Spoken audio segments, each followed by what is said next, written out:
अस्सलामुअलैकुम। तो आज की इस वीडियो में मैं बात करने वाला हूँ लकी सीमेंट के हवाले से। इनके फाइनेंशियल्स देखेंगे जो हाफ ईयर एंड के आए हैं। बाकी एनालाइज करेंगे कि ये कंपनी कैसी है इन्वेस्टमेंट के लिए।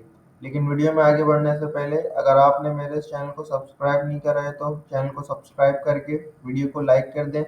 इसके अलावा मैंने एक व्हाट्सएप ग्रुप भी बनाया है, उसका भी मैं लिंक डिस्क्रिप्शन में दे दूंगा। आप लिंक पर क्लिक करके उसको ज्वाइन कर सकते हैं। तो चलें वीडियो शुरू करते हैं। करंट इसकी प्राइस देखें लकी सीमेंट की, तो ये 11,080 पे ट्रेड कर रहा है। पिछले एक साल का इसका रिटर्न देख लें तो 60% का है। और प्राइस देख लें तो 750 से आज ये 1180 पे ट्रेड कर रहा है। इसका जो रिसेंट हाई था 52 वीक्स का वो 1283 है। पीई रेशियो देख लें तो इसका 12.52 का आ रहा है। पीई रेशियो इसका थोड़ा सा ज़्यादा इसलिए आ रहा है क्योंकि ये अनकंसोलिडेटेड है, यानी कि सिर्फ सीमेंट का है। लेकिन लकी सीमेंट एक ऐसी कंपनी है जिसकी काफ़ी ज़्यादा और सब्सिडरीज और ग्रुप की काफ़ी कंपनीज हैं। तो इनको अनकंसोलिडेटेड बेस पे एनालाइज करना बेहतर नहीं है। इनको कंसोलिडेटेड बेस पे एनालाइज करना ज़्यादा बेहतर होगा। इसके फिजिकल ईयर एंड देख लें तो इसके जून में फिजिकल ईयर एंड होता है। अभी जो दिसंबर के इनके रिजल्ट्स आए हैं वो हाफ ईयर के हैं। मार्केट कैप देख लें तो 345 बिलियन का मार्केट कैप है, काफ़ी बड़ा मार्केट कैप है।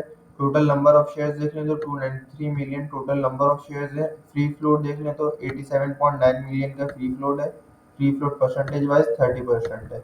अब नीचे आके इसके पहले तो साल के फाइनेंशियल्स देख लेते हैं, उसके बाद इनके पे आउट्स देखते हैं, फिर जो इनका हाफ ईयर के रिजल्ट्स आए वो दिखेंगे। साल 2021 की बात करें तो इनकी 62 बिलियन की सेल्स थी और 14 बिलियन का इनका नेट प्रॉफिट था। साल 2022 में इनकी सेल्स बढ़ के 81 बिलियन की हुई और प्रॉफिट बढ़ के 15 बिलियन का। साल 2023 में सेल्स 95 बिलियन की हुई, प्रॉफिट थोड़ा कम हुआ 13.7 बिलियन का। साल 2024 में 115 बिलियन की सेल्स और 28 बिलियन का प्रॉफिट। इनके क्वार्टरली रिजल्ट्स भी देख लें तो साल 2024 के दूसरे क्वार्टर में 30 बिलियन की सेल्स, 6 बिलियन का प्रॉफिट। साल 2024 के तीसरे क्वार्टर में 27 बिलियन की सेल्स, 4.9 बिलियन का प्रॉफिट।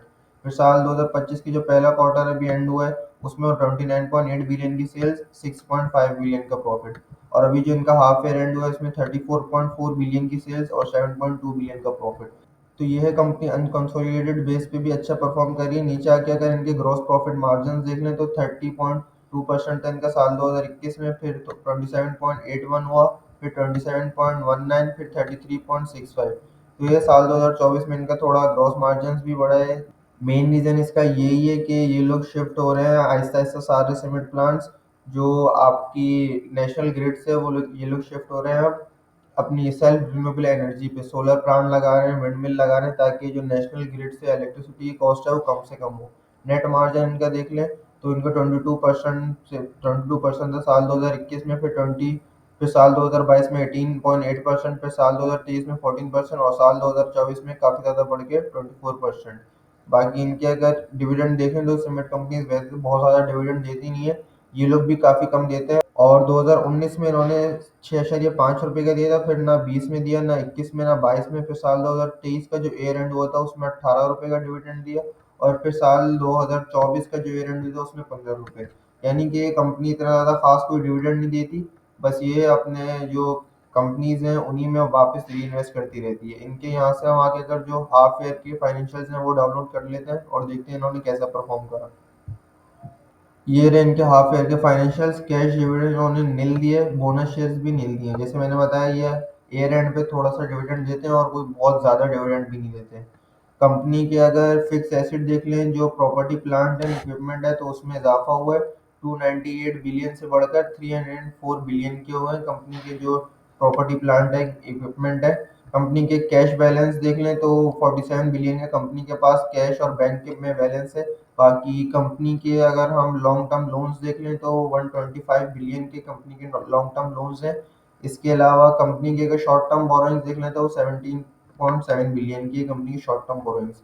अच्छा, ये जो इसके सबसे पहले जो फाइनेंशियल हैं ये कंसोलिडेटेड, यानी कि लकी सीमेंट के प्लांट्स के भी और उसकी जो ग्रुप की अलग कंपनीज है उनके मिला के हैं। अनकंसोलिडेटेड वो होते हैं जिसमें सिर्फ इनके सीमेंट के प्लांट के। लकी सीमेंट में मेन देखना इनका कंसोलिडेटेड है क्योंकि इसकी काफ़ी ज़्यादा और ग्रुप की कंपनीज हैं जिसमें इन्वेस्ट करती है और ये काफ़ी ज़्यादा डाइवर्सिफाइड कंपनी है। तो नीचे मैं आपको दिखाता हूँ जो इनका ग्रुप है उसका ओवरव्यू। तो बिल्डिंग मटेरियल्स यानी कि कंस्ट्रक्शन वर्क में इनका लकी सीमेंट है, नजमत अल समावा है और अल मबरूका सीमेंट। लकी सीमेंट जो है इसके पाकिस्तान में दो प्लांट है, नॉर्थ में भी है, साउथ में भी है। और ये नजमत अल सवावा और जो अल मबरूक है, ये पाकिस्तान से बाहर ऑपरेट करते हैं, अफगानिस्तान ईरान की साइड पे। ऑटोमोबाइल्स देख लें, गाड़ियों में इनका किया की जो गाड़ियां हैं वो ये लोग असेंबल करते हैं, और पूजो की है वो ये लोग असेंबल करते हैं लकी मोटर्स में।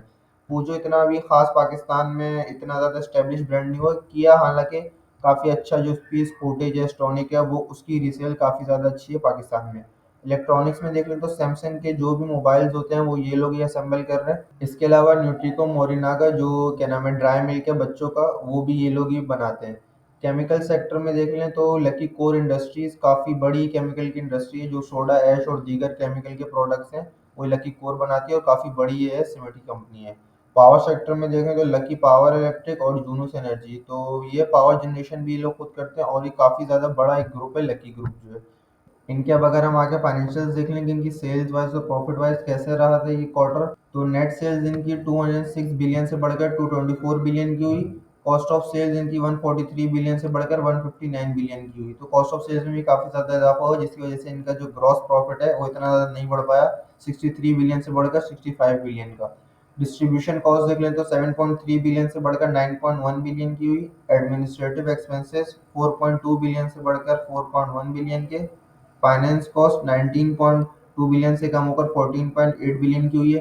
फाइनेंस कॉस्ट थोड़ी इसलिए कम हुई क्योंकि जो इंटरेस्ट रेट है पाकिस्तान में वो 22% से कम होकर आज 12% पर आ गई है। अदर एक्सपेंसेस देखें तो 2.3 बिलियन के थे, अब भी वो 2.3 बिलियन के ही हैं। अदर इनकम 10.08 बिलियन की थी, अब भी वो थोड़ी सी बढ़कर 10.7 बिलियन की हुई है। 700 मिलियन का इजाफा, कोई खास इतना ज़्यादा इजाफा नहीं है। शेयर ऑफ प्रॉफिट देख लें जॉइंट वेंचर्स और एसोसिएट में, तो 8.4 बिलियन से बढ़कर 9.1 बिलियन का हुआ है। और प्रॉफिट बिफोर टैक्स देख लें तो इनका 47.5 बिलियन से बढ़कर 54 बिलियन का हुआ है। और प्रॉफिट आफ्टर टैक्स देख लें तो 38.3 बिलियन से बढ़कर 43.5 बिलियन का हुआ है। यानी कि टोटल इनका 14 to 15% प्रॉफिट आफ्टर टैक्स में इजाफा हुआ है। ईपीएस देख लें तो इनका 117 से बढ़ के 134 का हुआ है। 6 मंथ्स का ईपीएस है, ये साल का नहीं है ईपीएस।